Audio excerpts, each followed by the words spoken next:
اللہ سے مانگو. اور ہمارے رسول اکرم نے فرمایا نصر من اللہ و فتح قریب، مدد اللہ کی طرف سے آنے والی ہے.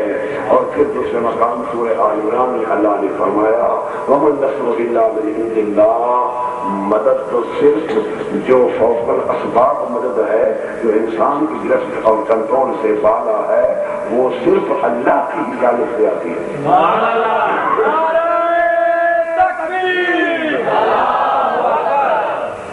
یہی مدد جو اس آیت کریمہ میں ہے. امیر المومنین علی بن ابی طالب علیہ السلام نے اپنے بیٹے حضرت محمد بن حنفیہ جناب امیر المومنین کے بیٹے ہیں. جنگ جمل میں آپ نے ان کو ہدایات جاری کرتے ہوئے اپنے بیٹے کو فرمایا کہ اعلم ان النصر من عند اللہ، اے بیٹے محمد، جنگ کے حالات میں مدد کس سے مانگی جاتی ہے، بھروسہ کس پر کیا جاتا ہے، توکل کس پر کی جاتی ہے. فرمایا کہ میرے بیٹے اعلم، یقین کر لے، ان النصر من عند اللہ، یہ مدد جو ہے وہ صرف آسمان سے اترتی ہے. یہ کلام امیر مومن خطبہ نمبر 11 میں ہے، نہج البلاغہ خطبہ نمبر 11 میں ہے. قرآن بھی کہتا ہے کہ ما فوق الاسباب جو امداد ہے وہ صرف اللہ سے مختص ہے.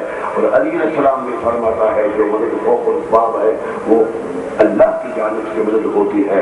اس لیے ہم آپ کو اللہ تعالیٰ کا دین سمجھانے کے لیے، رسول پاک کی شریعت سمجھانے کے لیے اور مسلک منشور اہل بیت کو سمجھانے کے لیے ہم قرآن پاک اور اقوال رسول اور اقوال اہل بیت پیش کرتے ہیں.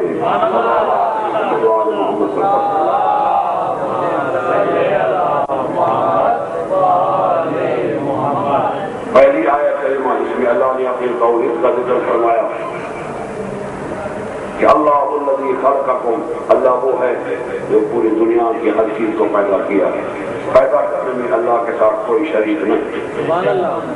ثم رزقکم، پھر رزق دینے میں، رزق پیدا کرنے میں، رزق بانٹنے میں کوئی اللہ سے شریک نہیں. هل من خالق غیر اللہ یرزقکم من السماء، اللہ نے فرمایا ہے کوئی میرے سوا کوئی اور اللہ جو آپ کو رزق دے دے. میرے سوا کوئی رزق دینے والا نہیں، میرے سوا کوئی رزق بانٹنے والا نہیں، میرے سوا کوئی رزق پیدا کرنے والا نہیں. تو خالق اور رازق یہ اللہ کی ایسی صفات ہیں جس کے اندر اللہ فرماتا ہے حل من خالق حل من شرکائکم من یفعل من ذلکم من شیء، ہے کوئی دنیا میں ایسی مخلوق جو میرے ان خلق اور رزق دینے کی والی صفتوں میں مجھ سے شرکت کر کے دکھلائے. حل من شرکائکم، ہے کوئی میرا دنیا میں ایسا شریک جو میری طرح روزی پیدا کرتا ہو اور میری طرح کائنات بناتا ہو؟ اگر ہے تو مجھے دکھاؤ.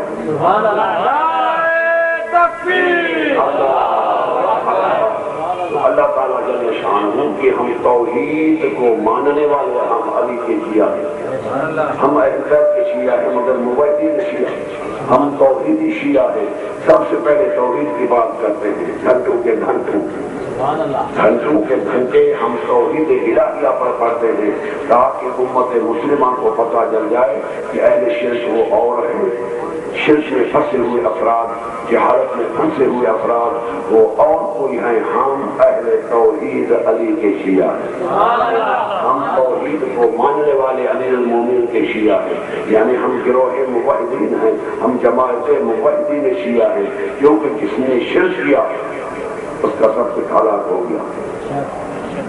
من اشرک باللہ فکأنما خر من السماء، اللہ نے فرمایا قرآن پاک میں جس نے میرے ساتھ شرک کر لیا گویا وہ آسمان سے نیچے گر گیا. بس جو آسمان سے گرے یہاں پہنچنے تک اس کا کیا بنتا ہے؟ کچھ بھی نہیں. من اشرک باللہ فقد حرم اللہ علیہ الجنہ، اللہ نے فرمایا جس نے میرے ساتھ کسی مخلوق کو میرے ساتھ شریک کر دیا تو میں نے اس کے اوپر جنت کو حرام کر دیا. فقد حرم اللہ علیہ الجنہ، جب جنت حرام ہو جائے تو پھر عبادت سے کیا فائدہ ہے؟ پھر تکلیف کرے تو کیا فائدہ ہے؟ پھر کچھ عبادت نہیں ہو سکتی ان سے. کیوں؟ جب عبادت ہوتی ہے اللہ کے تقرب کے لیے، عبادت ہوتی ہوتی ہے اللہ کو راضی کرنے کے لیے، عبادت ہوتی ہے کہ اللہ راضی ہو جائے اور جہنم سے ہم کو نجات دے اور جنت تک ہمیں پہنچنے کی توفیق دے۔ جب بندہ ایسا کام کر بیٹھے جس کے لیے اللہ تعالیٰ نے یہ وعدہ کیا ہو کہ جس نے شرک میرے ساتھ کیا، یعنی جس نے میری صفات میں میرے مخلوق کے کسی فرد کو میری صفات میں شریک کر لیا تو اس کے اوپر میں جنت کو حرام کر دیتا ہوں۔ قرآن پاک کی آیت ہے، تو آپ سمجھیں شرک سب سے مہلک مرد ہے۔ اور تیسری آیت میں اللہ نے فرمایا ان الشرک لظلم عظیم، شرک جو ہے اللہ کے ساتھ وہ سب سے بڑا ظلم ہے اور ہر ظالم اور لعنت ہے، یعنی ہر اہل شرک لعنتی ہے۔ اور چوتھی آیت میں اللہ نے آخری